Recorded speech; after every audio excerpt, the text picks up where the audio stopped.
with an opening statement, and we'll go into questions. Yeah, I mean, it's one of the best teams in the country, if not the best team in the country we face today. We started off not so great, and the way the guys battled back is remarkable.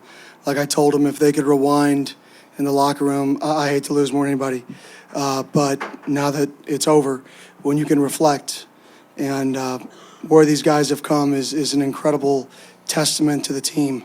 But golly, that one sucks.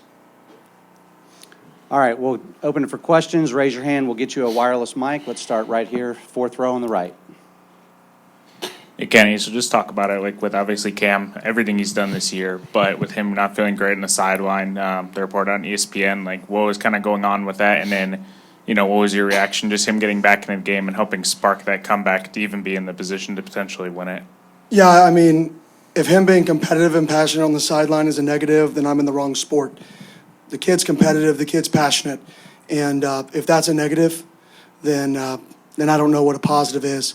Because kids that care and kids that have passion and kids that believe is the exact reason why we had a chance to win this football game. So I love Cam, and we're gonna have a relationship forever. All right, fifth row on the left. Kenny, Craig Fouye, ABC 15 back here. When did you notice that things had changed? The momentum had changed, things had shifted in that game?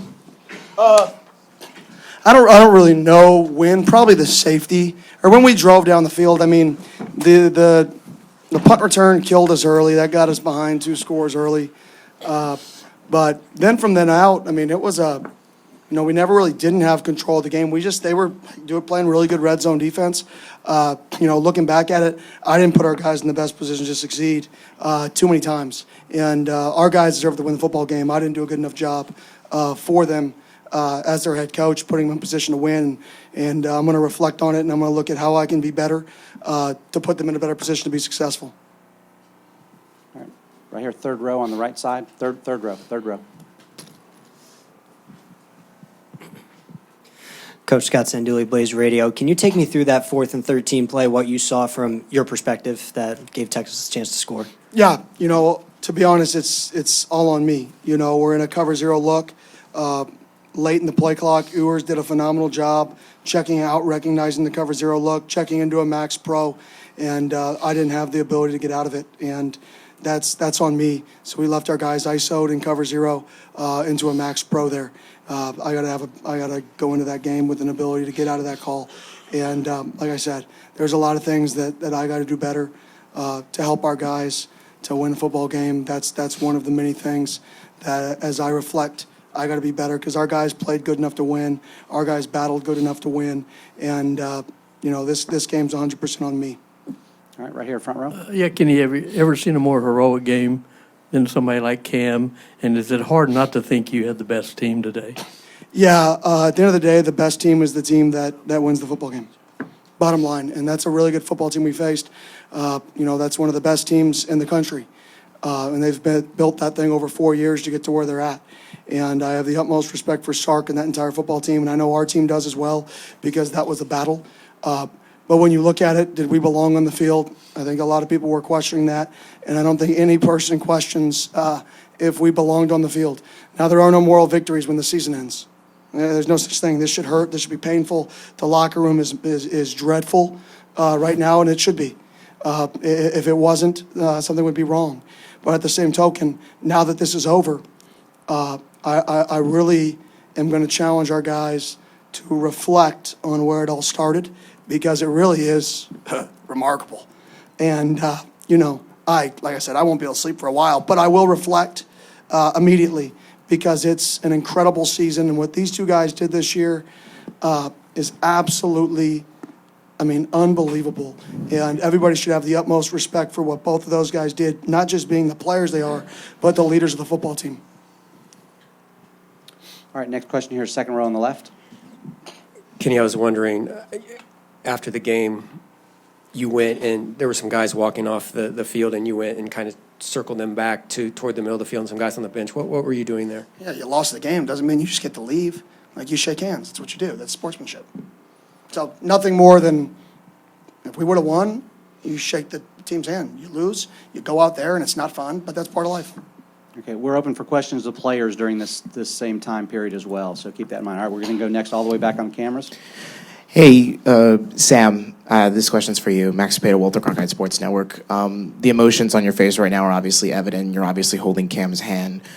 This being your first college football season, what are you going to reflect the most out of today, and what can you say just about the effort that the man sitting next to your left put out there today and just left out on the field? Yeah, I mean, I just want to, cherish, really cherish everything that comes with the season. It's so special, and this group of guys is so special, especially, to sitting next to me, the amount of time that, just the amount of time that I spent with them and, just the work that we put in. It's just going to hurt me not to be with him next year. Obviously I got another year, but I'm just going to go into this next season and, not take anything for granted, off-season workouts, the late nights in the facility and everything like that. So, yeah. All right, staying in the back row. Jordan Ham, Sports 360 AZ. This is for all three of you. Just when people think of the 2024 Arizona State Sun Devils, what do you want them to think of first? Cam, start with you, please. Undeniable. We fought through everything all season. We let them hang the whole year. We gave everything we had, and you seen in that game we never stopped. I bet you nobody in this room thought we were gonna even be close when we went down 17-3 in that first quarter. So we believed in ourselves. We believed in what we had going, and undeniable is what this team's about. Because like you said, heroic too. Heroic. Everybody on this team believes in each other, and that's what kept us close. Sam? Crazy season. I feel like one of the best things is, just passion. I feel like, it's pretty special. And that stems from Coach Dillingham and the staff. We just have a different level of passion and something I've never been a part of. Family. Right here. Yeah, Max Olson, ESPN. Question for Coach Dillingham. The performance from Cam, the go route, the touchdown pass he threw on fourth down, just some of the plays he made to just insane. Where does that one rank for you, just individual performances you've seen? This is just a Tuesday for Cam. It is. This is Tuesday. Wednesday. Yeah, Got his good days point. backwards. Good point. He's a special player. He's somebody. It's just Cam. It's exactly what I expected. Bottom line, when you give him the ball, crazy things happen. They saw a man earlier in the game. He runs to the side like, I got to win a go ball. I'm like, I agree. And we found a way to get him a go ball, and he makes the play. And that's just Cam. All right, right here, front row on the left.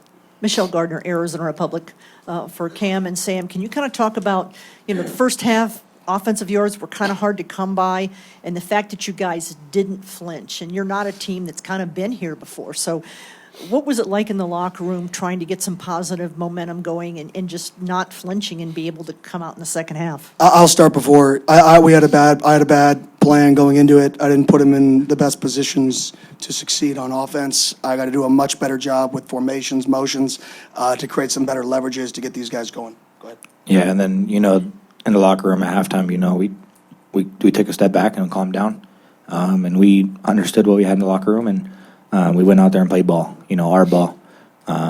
We didn't play the best ball in the first half, but we came back out and we gave ourselves a chance. So that's what matters. Yeah, I just feel like it was red zone stuff. We moved the ball pretty effectively, actually, and, we just needed to convert in the red zone, which is, I take accountability for a lot of stuff that happened. That's what, so just going back, I just want to, understand that red zone things happen so fast and you have to be so precise. So that's one thing I'm going to carry over to next year. All right, fourth row here on the right. Coach, Texas came into this game running the ball over everybody but Georgia, and you guys held them to under, I believe, 50 yards today. What can you say about your defense's performance on holding the rush down? Yeah, our defensive line, our defense in general, did a phenomenal job. Our offensive line, once in my opinion, I started to give them better chances to be successful. They did an awesome job up front too and in the running game. So both sides of the line of scrimmage I was extremely proud of. I mean, you watch the game and we played really, really good football for most plays. The problem with football is some plays were worth a lot more than others. And the plays that were worth a lot, they made more of them. And but like I said, both the lines of scrimmages I couldn't have been more proud of, and the ability to get 4 of the guys back up front on offense and everybody but 1 guy back on the defensive lines and 2 guys in the entire front 7 on defense. You know, I'm really excited of the foundation that Cam and this team and Leaf has, you know, laid, and to see where it can take us. Now, if the Arizona Cardinals can just draft Cam so we can keep him home, that'd be awesome. All right, second row here on the left. Chris Cartman, Son of Source. Kenny, a couple of situations I wanted to ask about. The decision to punt versus go on 4th and I think 5 at the end of regulation. Was that an easy one, given the momentum that you had? And then also the targeting review that was not called targeting that you talked to the officials about and what you thought about that. Yeah, the punt was we were playing good defense, and the score of the game, we kind of had to, in my opinion. Just 4th and 5, low percentage, doesn't even give you the. If that go for it would have guaranteed us a win, we would have gone for it. So plus 35, if you completed, or plus 30, you complete it, you win the football game with a field goal, 100% would have gone for it. But that go for it would not have clinched a win. So the risk-reward level just wasn't there. And in terms of the targeting, I mean, I want to be honest, I don't know what targeting is. We lost one of our best players in the first half for targeting. And I just don't know. I just don't know what it is. So I don't want to comment on something that I have to get a better grasp of what it is, just because it's so, you know, I just don't quite understand it. I do just want to protect the players, though. So whatever rules are put in place to protect the players, I'm all about. All right, halfway back on the right over here. Hey, Sam, this one is for you. I know it's kind of hard right now, but just kind of thinking to next year and just the offseason, what are the main things you're just kind of ready to work on this offseason and come back stronger? I don't know. I just got done with the game, so I guess I'll go dive into, you know, some film study and stuff. But I'm just gonna, you know, take the next few weeks and just relax, and then I'll get to all that. Kenny, back over here again. 97 plays on offense. That's a lot of plays. A lot of plays. I mean, did you ever imagine that many plays for you and Sam both just running 97 plays in a game? Yeah, that's a lot of football plays, but like I said, we extended drives, we moved the ball down the field, we outgained them. We just, in the low red zone, like I said, I got to do a better job putting our guys in position to succeed in the low red zone to finish some of those drives. And, yeah. All right, we've got time just for a few more. We're going to go over here on the right, on the edge.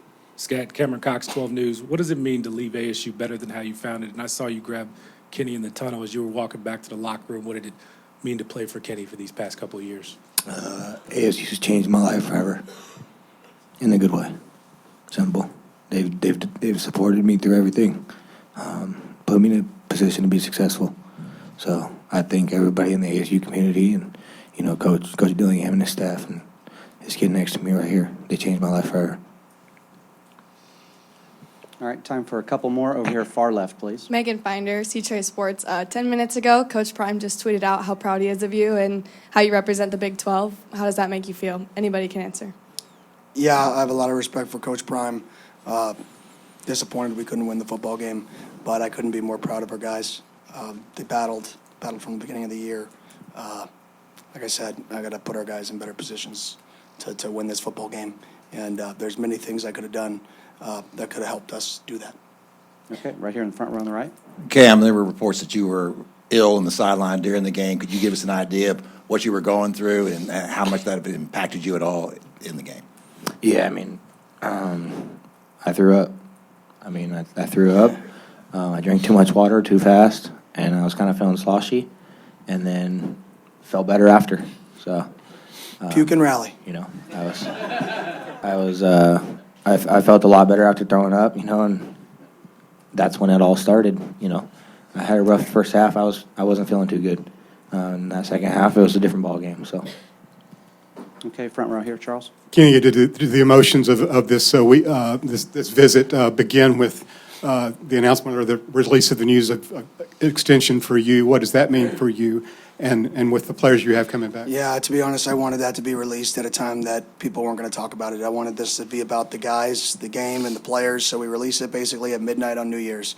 So it's not in the media because it's not about me, it's about these guys. But I'm fired up that we can continue to build this thing. And like I said, I'm a Sun Devil, and that's awesome for me, but I didn't want that to be a distraction or people to really talk about it.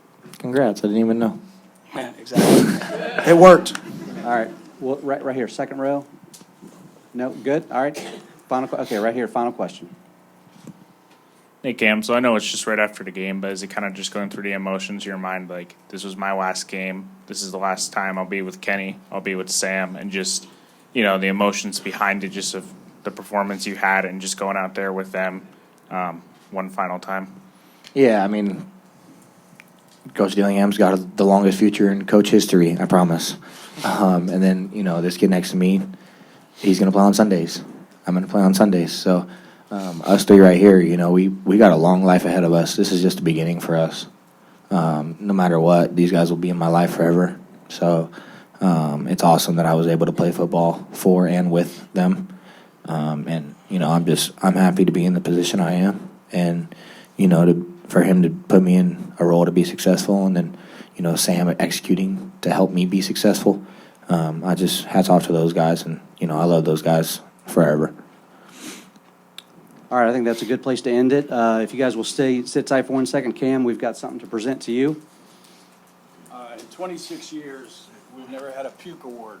But no, this is, in 26 years, we've never had to be able to do this. And with about 7 minutes left, the media voted Skat as the MVP. And so the offensive MVP of the Chick-fil-A Peach Bowl. Skat, congratulations.